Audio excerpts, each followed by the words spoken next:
Kia ora tātou, ko David Toombs toku ingoa. Very pleased to welcome you here this evening. My name is David Toombs. I'm the Howard Patterson Professor of Theology and Public Issues here at the University of Otago. And in tonight's public lecture, we're thinking back just a little over 30 years to the terrible events in Rwanda in April 1994, the genocide, and we're looking forward to thinking of these in terms of justice and reconciliation. We have two speakers who will be addressing us, one after the other. First, Jonathan Moses will speak to us and focus rather more on the justice, and then Father Didace will talk to us about reconciliation. Jonathan, our first speaker, trained in law in Auckland, and during his last year, in addition to his studies, he volunteered on Saturday mornings at David Lungy's electoral office in Mangere, offering community advice on law.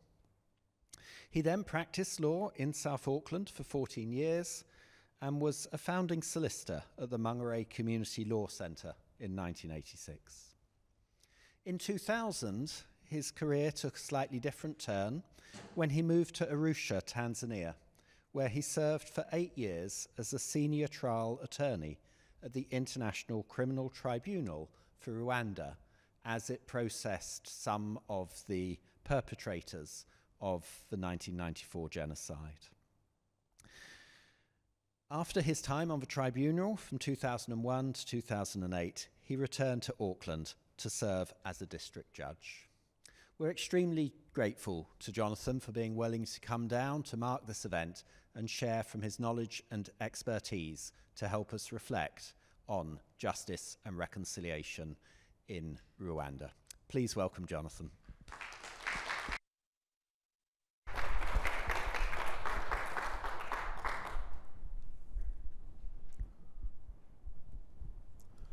Thank you, David. I must say it's always a pleasure to be able to speak to a group and an audience who have chosen to come along and hear me speak. It's not something which I get to do very often. In order to understand what happened with the genocide, we do need to go back and know a little bit about Rwandan history. Prior to being colonised, the three ethnic groups in Rwanda, the Hutu, the Tutsi and the Twa, lived in relative harmony. There was a lot of intermarriage.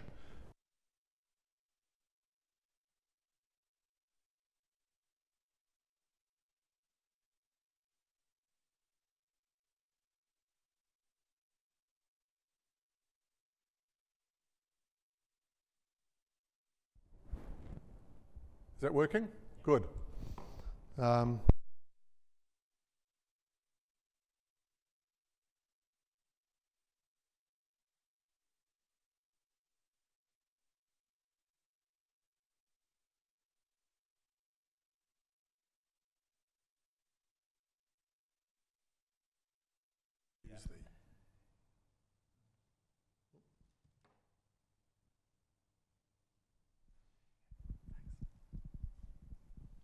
Is that working?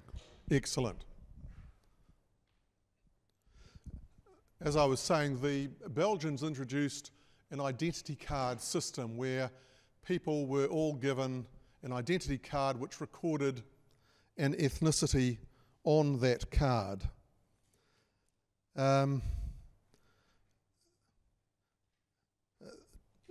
Those who were labelled Tutsi were usually labelled so because of their physical features rather than anything else in particular. And there are some awful photographs you can see of the Belgians in the 1920s going around measuring people's noses. Those with fine features were considered to be more Neolithic, more European looking, and therefore in the eyes of the colonisers they were considered more European-like and therefore more intelligent. That, as I say, was interpreted in a racist manner, and as a result, those who were labelled Tutsi were given greater access to education and also were favoured in certain administrative positions. Those policies sowed the seeds of ethnic division which had not previously existed. There was a push for independence along with a number of African countries in the 1950s and 60s, and Rwanda was no different. There was a revolution in Rwanda in the late 50s which led to independence from Belgium in 1962. A Hutu-led government was left in place, and during the period leading up to independence and the new government, there was what many might describe as a small genocide which took place. Perhaps 20 to 30,000 Tutsi were killed. Many more were persecuted and forced to leave the country, up to 350,000. Most went north into southern Uganda. Those who were responsible for those killings were never brought to account for what they had done. In 1973, there was a military coup, and the president was replaced by President Juvenal Habyarimana. Again, there was a purge against Tutsi. Many were killed or fled, and again, nothing happened to those who were responsible. Fast forward to the late 1980s. At this stage, there were around 600,000 refugees, Tutsi refugees living in neighbouring countries. They were those who had fled Rwanda and their children. Many of them, particularly those living in Uganda, wanted to return to their homeland.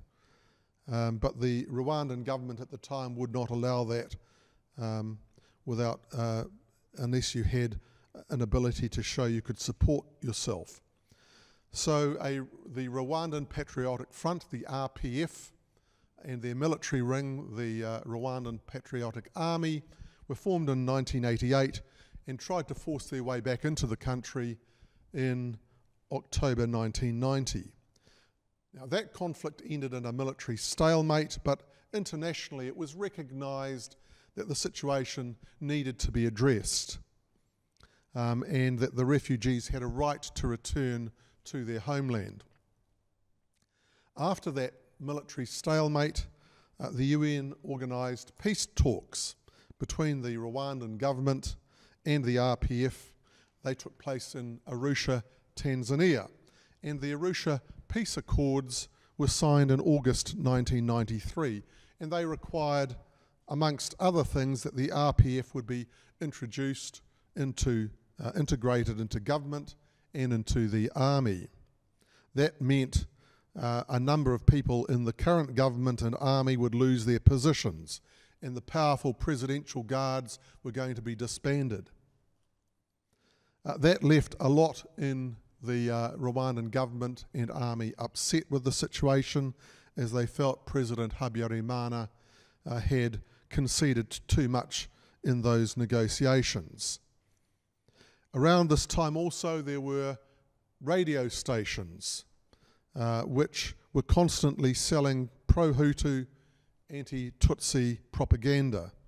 Tutsi were labelled as cockroaches or nyenzi, and as a group they were demonised in the media.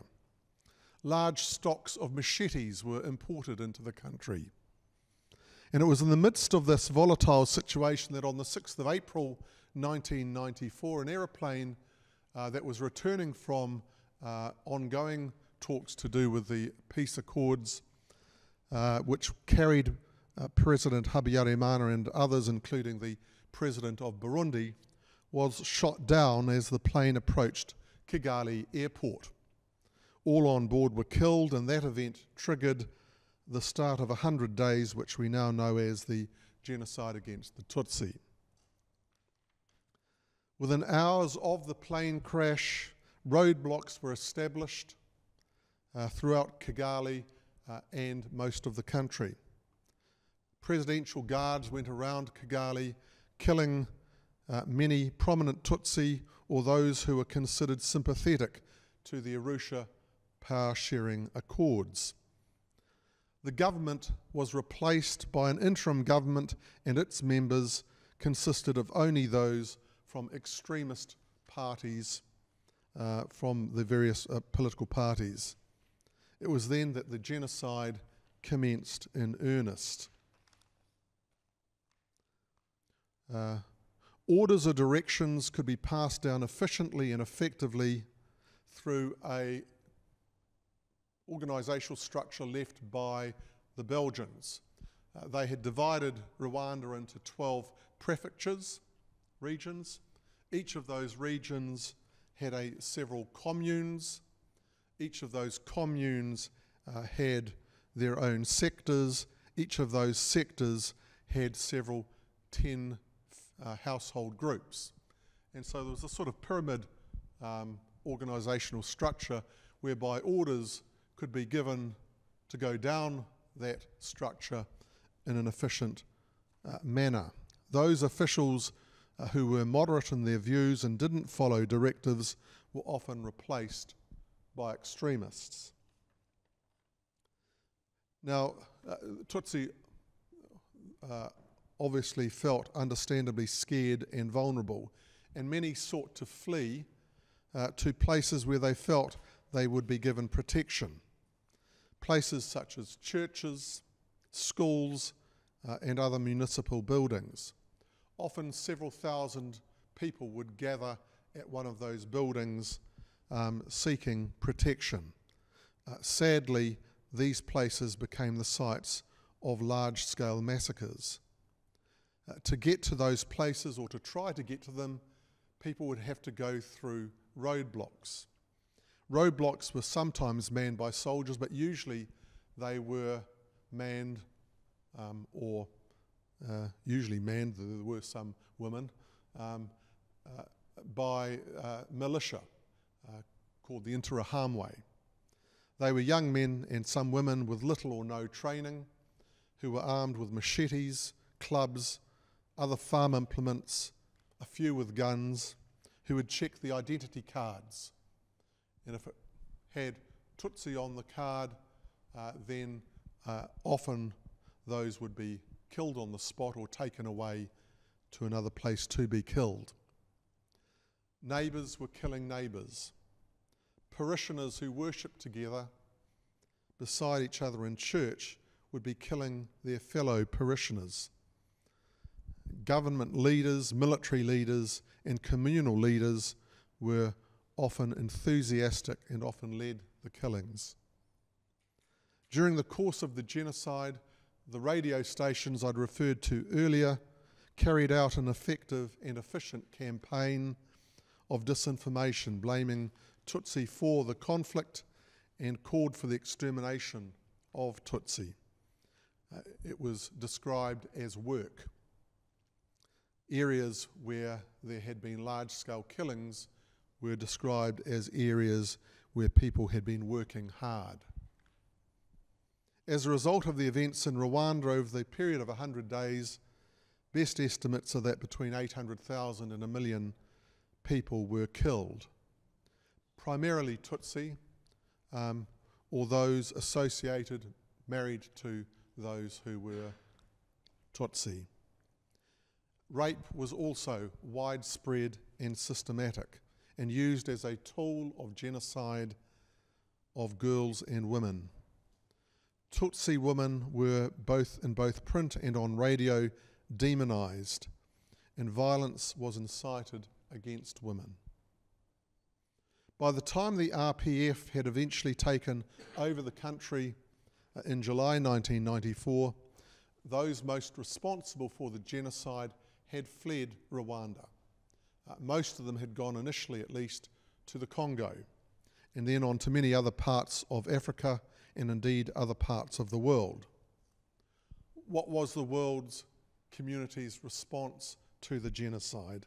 One of the features I haven't covered at all so far is that during the 100 days of the genocide, the world community did very little to stop the genocide. The UN, amongst other organisations, did not exactly cover itself in glory during that period. There were some United Nations troops who were in Rwanda, based in Kigali, who were there as part of the transition for the peace accord. Many of the best soldiers were Belgian soldiers who all left after a few days after the start of the genocide, after 10 of their number were shot and killed outside barracks in Kigali. So in 1995, I should add, the UN troops in Kigali were allowed to shoot and kill dogs who were roaming the streets, eating bodies that were left on the streets. So they were allowed to shoot the dogs eating the bodies, but they were given orders not to shoot at anyone who was carrying out the killings. In 1995, the UN Security Council passed a resolution establishing the International Criminal Tribunal for Rwanda to try those most responsible for the genocide in Rwanda and for crimes against humanity and war crimes. It was decided to establish that court in Arusha, Tanzania, but a base in Rwanda was needed along with the court in Arusha. As a result, senior government, senior military officials and senior local officials were those primarily charged.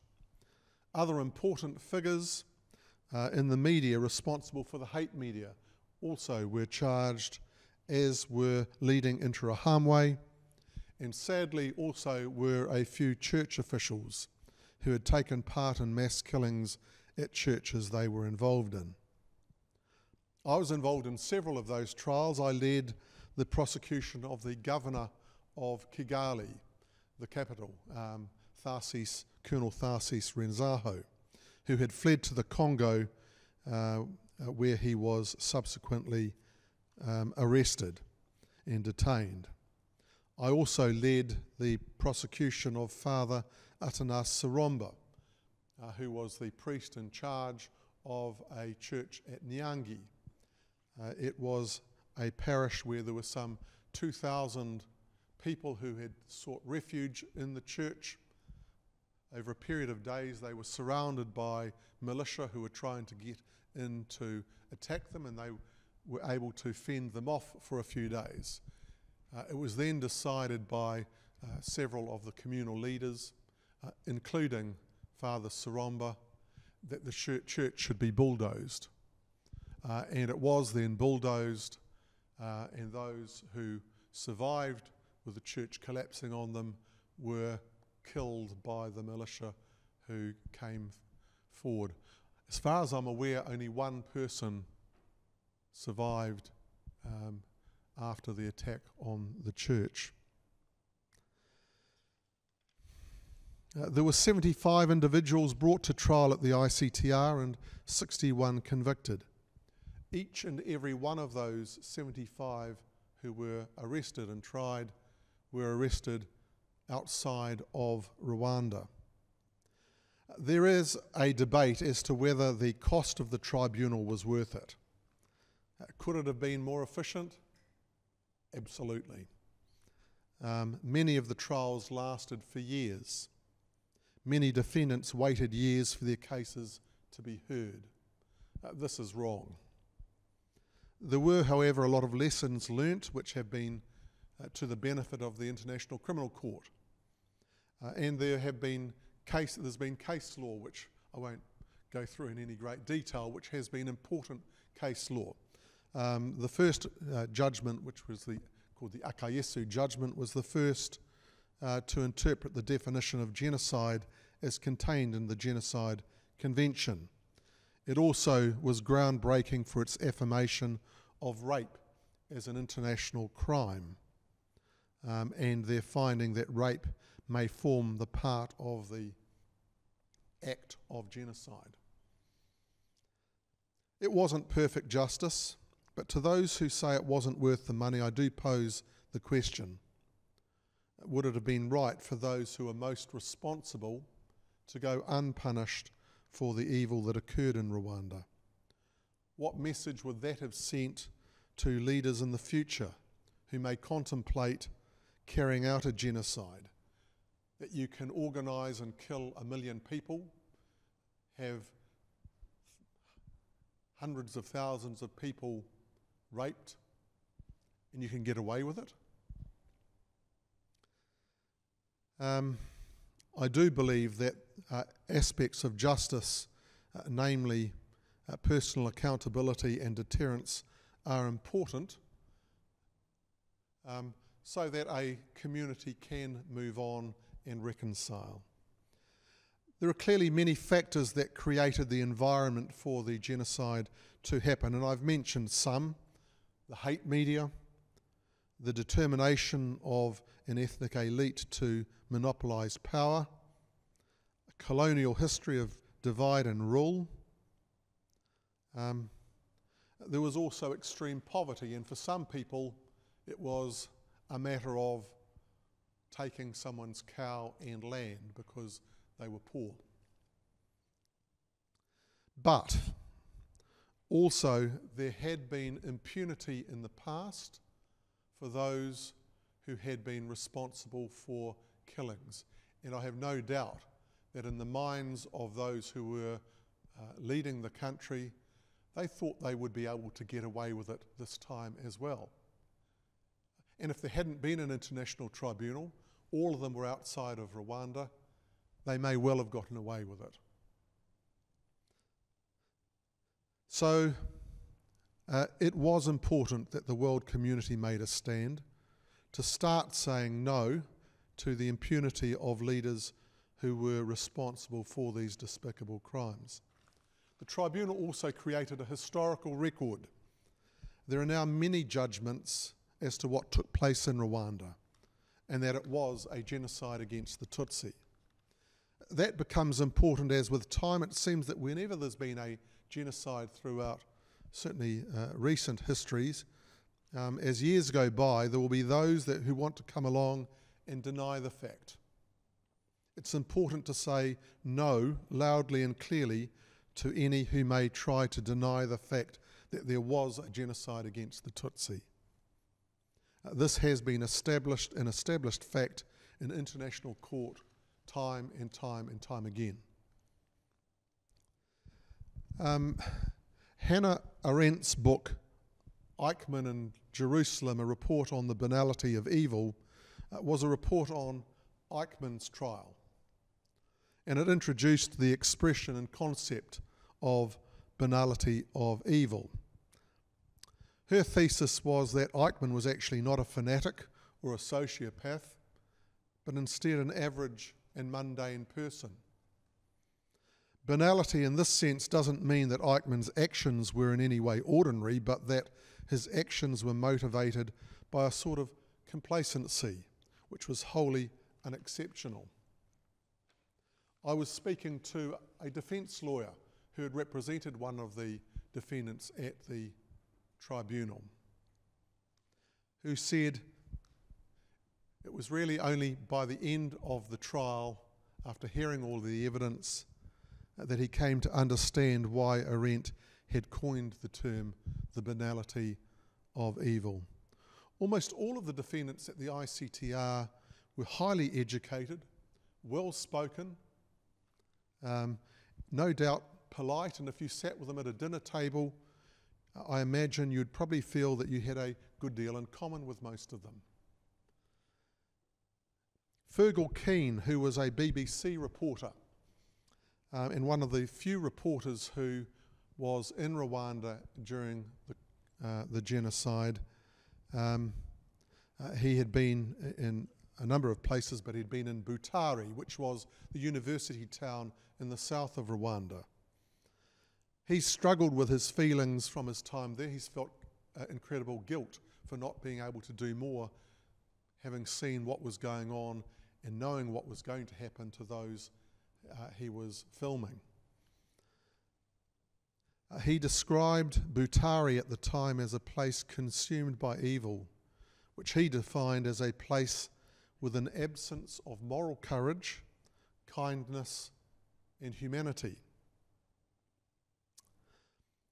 I personally think that there was an absence of moral courage, kindness and humanity by individuals, but also by leadership of the country, leadership of the church.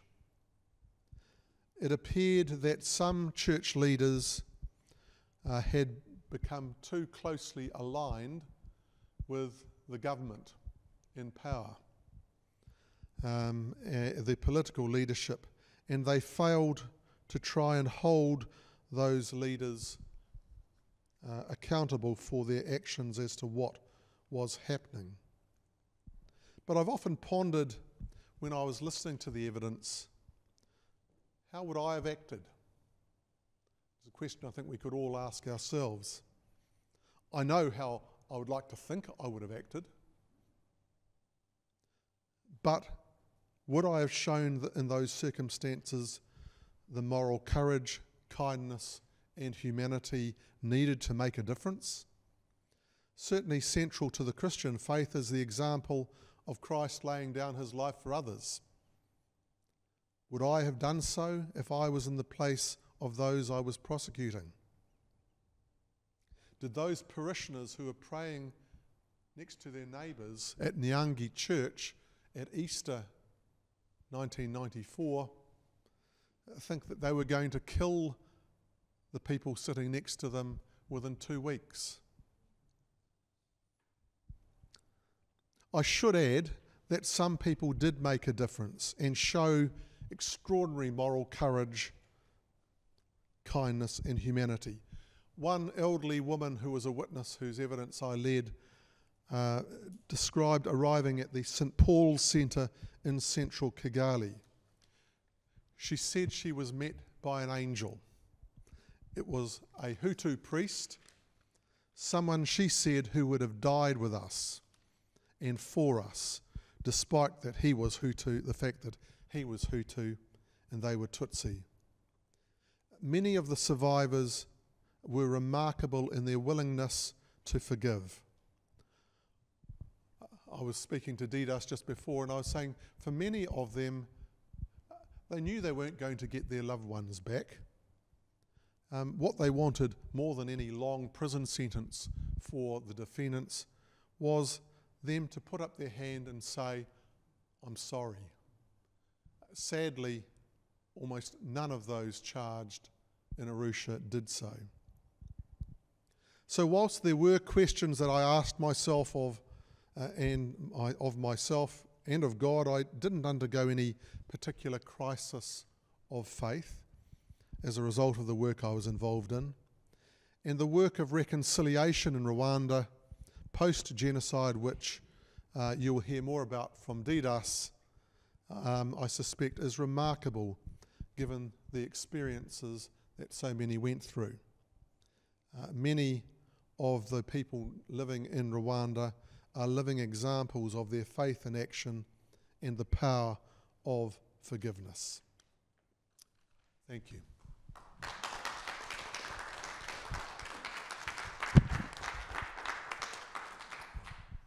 Thank you. There will be a chance to ask questions to both the speakers, but if there is any quick question to ask Jonathan now, let's go for that. We'll need a bit of clever work with the mic, or I can just relay your question.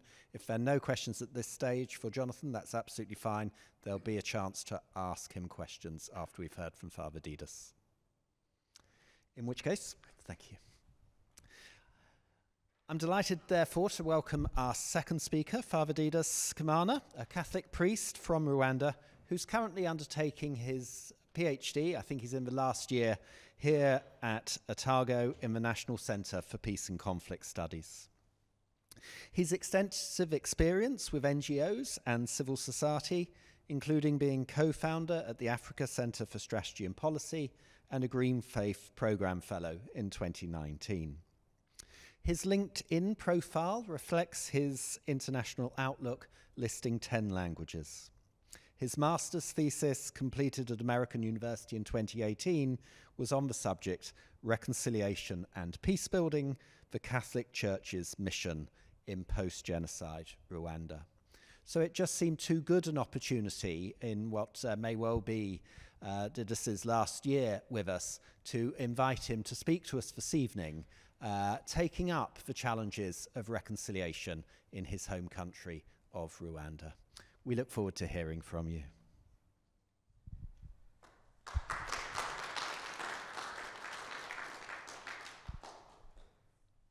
Thank you, David, to giving me an opportunity, and Jonathan.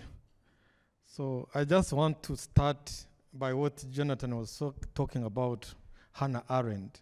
So we are talking about genocide, why it happened, what happened, how people can go far to commit genocide. So I want also to reflect in the book of James Waller.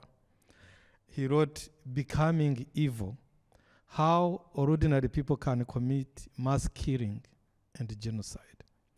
And for James Waller, is ordinary people is me, is you.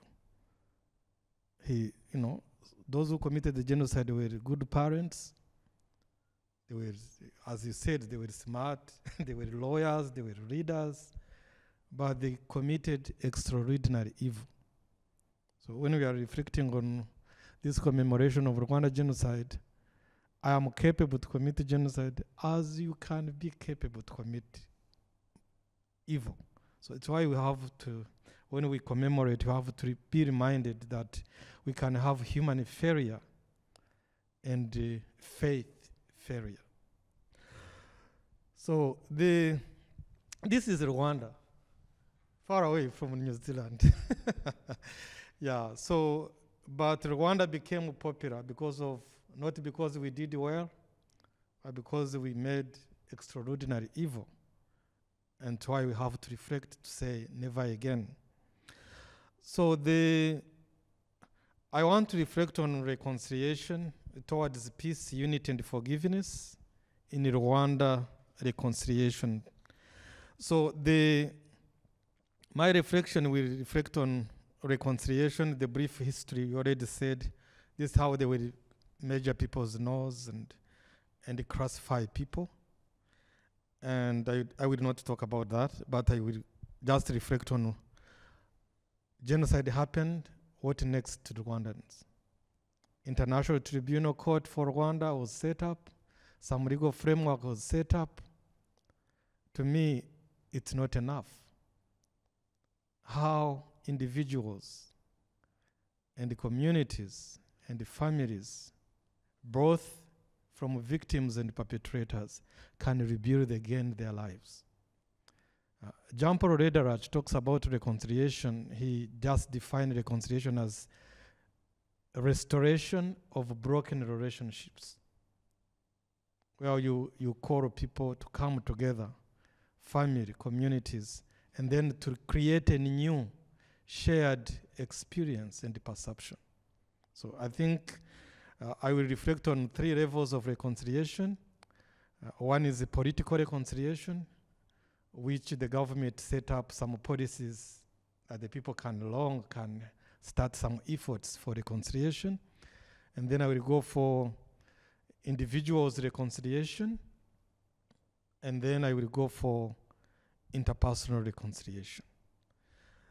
Yeah, so for Rwanda, after the genocide, we had no choice.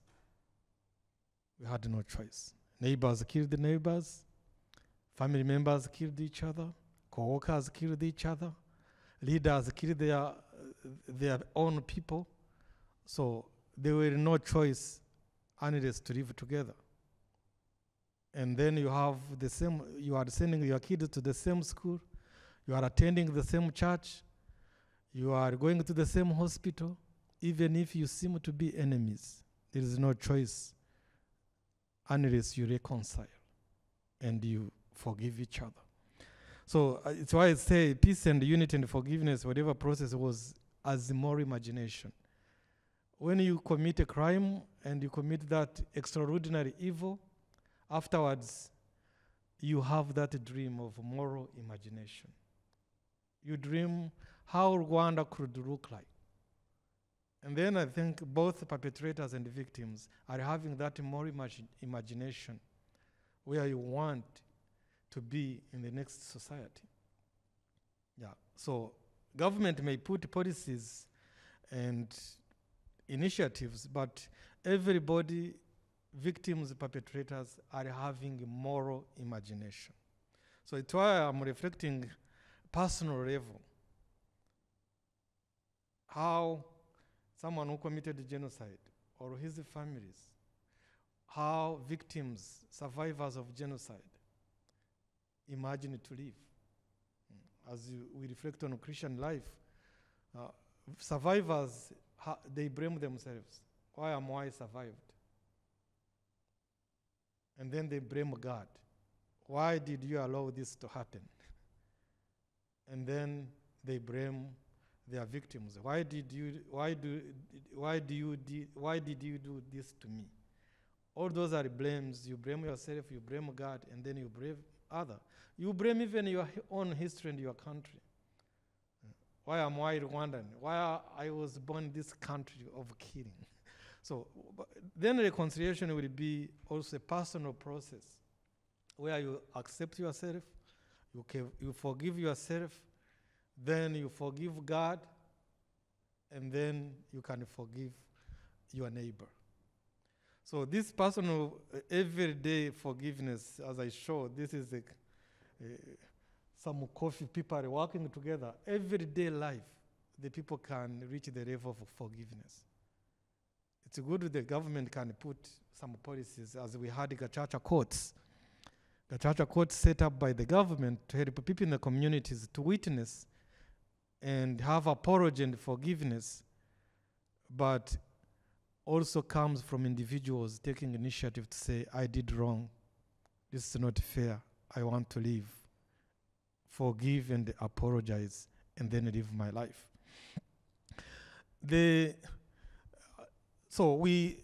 International Tribunal has its law, and then, as we say, retributive justice. You put someone in jail, or you paid some amend, whatever, but it's not enough.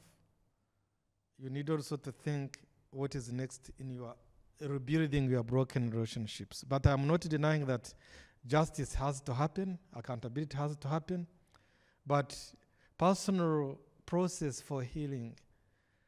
Someone may die without seeing justice, as you said. Some folks we're still looking for them. Some people died without seeing justice, but you can die or already forgive someone. Even if you don't see justice, you can forgive someone. Yeah. So these are the political efforts of Rwanda. We had the Gacaca courts, which helped the communities. At least the people witness, they say, we saw you doing this, or you saved someone's life, and have built again society without mistrust. Gacaca did a lot of work and helped the people at least to go to their smaller villages and tell the truth of what happened. And then the government police also wanted to build a national identity. So we had an identity written, our tribes, the Hutu, Tutsi, Twa. The government said, no wrong, no way, no ID with your ethnic groups. You will have an ID as Rwandan. Like a government have a policy to create a national identity. Now we say what we call Rwanda, means I'm Rwandan. And when Jonathan was talking about that church, where the priest ordered that the church can be destroyed and then kill people, the few years later, after the genocide, some people came telling students in high school to separate themselves, divided according to ethnic groups. The student in high school said, no, we are Rwandans. And then the killers shoot all those students. At least there was a witness to refuse divisions. Even if they were killed, but they witnessed that we want to be one. We had experience of divisions, now we are one. Even if you want us to be divided, we can't allow you to divide us. So the fruits of policies which leads the people to be united is important. Because even if we think about the church working, you have to have a policy set up, at least helping people be willing to unite and reconcile. But the political reconciliation is not enough. You have to engage also religious leaders, civil society institutions, and engaging individuals. So we had, these are prisoners. So, but we have many religious leaders going into prison, teaching the prisoners, at least to amend themselves and tell the truth. And that effort was really important. And still, faith-based organizations and civil society going into prison and teach prisoners was really a huge contribution to society. And again, the country like Rwanda, many schools belongs to religious institutions. Health service and the social services are held by religious institutions. As a government, we can't work without working with religious leaders. And I would think the good job the government and the religious faith-based organizations, they really worked hand in hand to make sure they will rebuild again the society. Another reflection I want to do is to reflect on Bob Schreiter. Robert Schreiter was my supervisor when I was doing my master's in theology, and he worked very hard about reconciliation. For him, he reflects on how reconciliation is a narrative which talks about oppressor's humanity or offender's humanity, rather than also looking at action. As a Christian, you know, we separate sinner and sin. So sometimes we say, even if he did wrong, he's a human being. He can change for good. Even if that's really to look at oppressors also humanity. It's why the prison ministry was really a huge contribution in Rwandan reconciliation. You are not only rejecting these people in prison, thinking they are evil, and forget to go and tell them, you are a human being, you did wrong, please change and become a normal person. That was amazing to the government to work with the religious leaders, at least in this reconciliation process. And these are questions I'm reflecting on. Forgiveness, not forgetting. Because many people confuse forgiveness and forgetting. If you forget, if you don't remember, you are minimizing the horrible, or you are denying your own history. Now, as you said, Jonathan, now we are struggling with genocide denial. There are so many views say we had the double genocide or triple genocide or whatever, but it's clear that radio was talking about Tutsi. The people were making policies to kill Tutsi. You can't deny that it's genocide against the Tutsi. So the genocide denial is the last step. When you deny, you justify why you killed the people. Yeah, so how can Rwandans forgive, not forgetting? Because genocide will be the part of our history. No way. We remember to unite, to heal, to reconcile, and forgive. There is, as Desmond Tutu said, there is no future without forgiveness.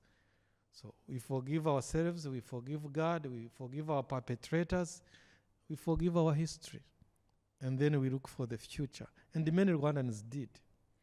And then what will be meaning for never again in Rwanda and for Rwandans? Never again is to live again in harmony, in unity, in forgiveness and reconciliation. Unfortunately, the word never again have been minimized because we say never again. Genocide is happening in different corners of our globe. And then we watch, and then afterwards we forgot, we say never again. Never again. It happened, but we say never again. So we need also the genocide against the Tutsis in Rwanda is a reminder for all of us to know what happened to Rwanda can happen to New Zealand, can happen to any place of the world when there is divisive ideologies and racism and divisions. And then how do Rwandans rebuild their hope and resilience? Is that everyday life, healing and forgiveness and peace at personal level, interpersonal level, community level, and then national level. Yeah. So I think my presentation is here. It's short. If you like to have some questions, we'll discuss. Thank you.